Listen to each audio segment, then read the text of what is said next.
mabait, nirespeto niya ako. Siya yung tao, nag-care, hindi lang sa akin, kundi sa ibang tao. Very responsible sa lahat ng tao.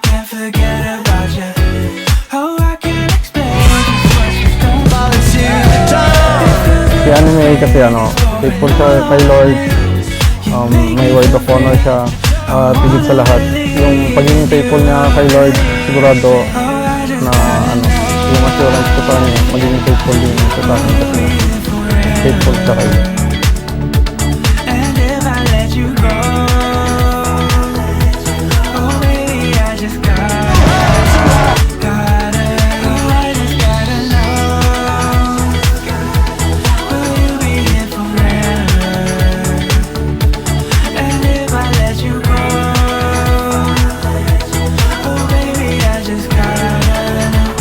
Nakilala kami sa Japan. Parehas kami OFW. So work siya doon, ako naman painter. So every Sunday, nagsisimba kami sa parehong church. So doon kami nagkakilala. Natapik namin yung about sa, sabi niya sa akin, siya yung kakanta ko yung mag-ikay ko. At doon, Una, email lang kami. Tapos, siya kasi ayaw niya ng walang label. Kaya sinanong niya ako. Siyempre, sinagot ko rin naman. Parang nagugustuhan ko naman na sagutan. Kaya yun, kumayag ako ng kurang kami. Yun kami.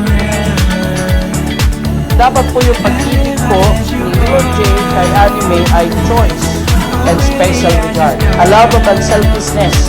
Wala pong pagiging makasarili. A love of complacency.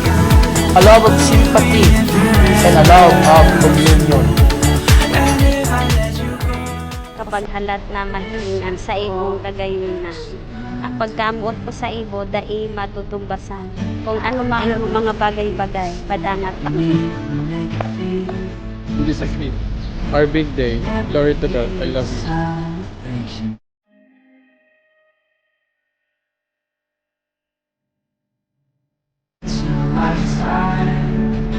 Anime Pastora.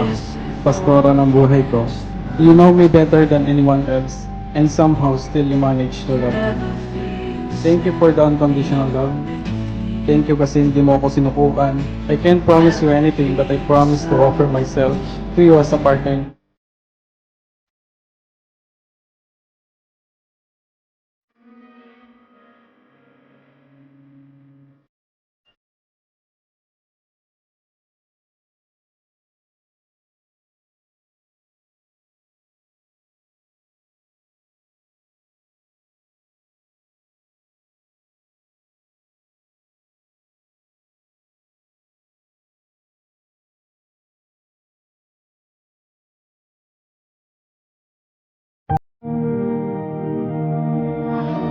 Magbibigay ng sa pangayak.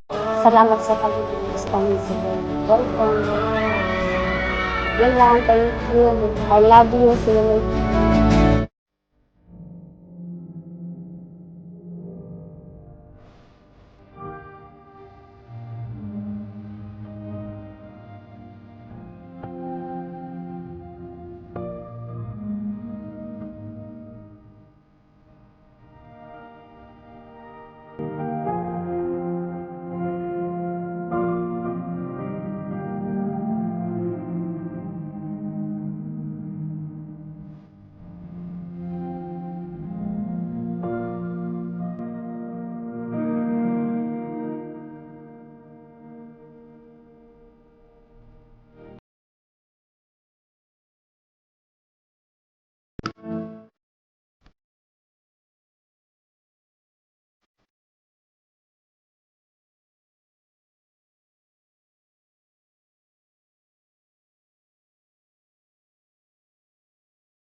I promise you, with prayers, to be your guiding light in the darkness, a warming comfort in the cold, and shoulder to lean on when life is too much to bear on your own. Through there are pressures at the present and uncertainties of the future. I promise you and Him my faithfulness.